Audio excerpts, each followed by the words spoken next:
evening, sir. This is the group of three. I'm Sheena Pagaw. I'm with Adrian San Jose and Jonas Joaquin Luciano. Go. What is the importance of database when it comes in organization management? For me, the database management, also known as data-driven management, which is refers to the practice of making informed decisions or guiding organizational strategies through the analysis and interpretation of data. In today's digital age, data has become a valuable asset for organizations. An asset in organization across various industries.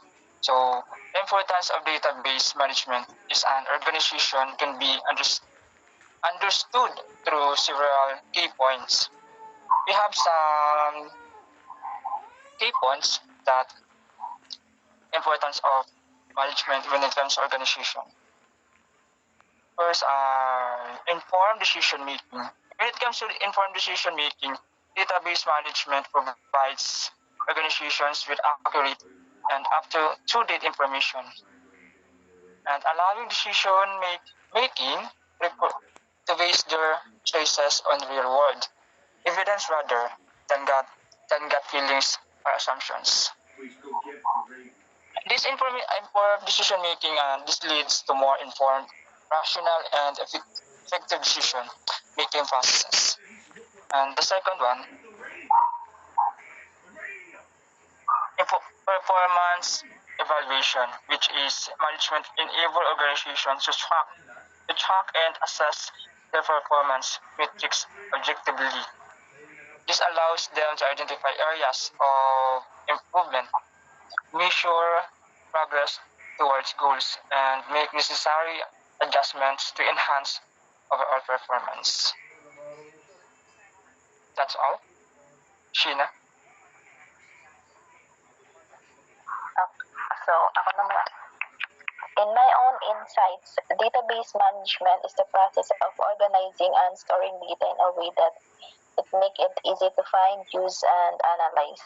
So it is essential for organizations of all sizes as it can help them to improve their efficiency, productivity, and decision making.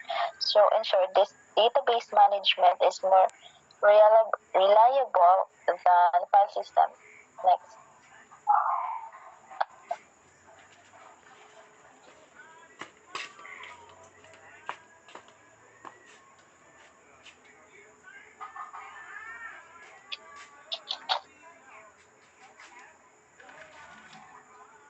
It's your turn, Mr.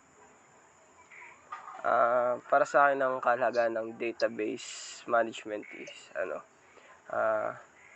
yung pag-iingat sa paggamit ng database, parang gagamitin mo lang siya sa mahalagang bagay, like example sa mga sa mga password ganun, like sa accounts sabay. Sa example, yung sinabi nga ni sir na pwede natin ikumpara yung database sa piggy bank.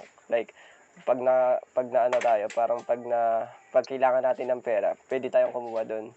Tapos, pwede tayong maglagay uli sa piggy bank na yun. Parang gano'n na sa database. Parang, if you forgot something, you can go to your database and get the information that you needed. And para sa akin kailangan talaga natin maging manage yung database na yun about internet. For me, it's important kasi sometimes we forget our password and accounts like Facebook. And sometimes we forget password of our Facebook, we can go to data management and get some information about our password. And sabay sa sa in real life, ganun din.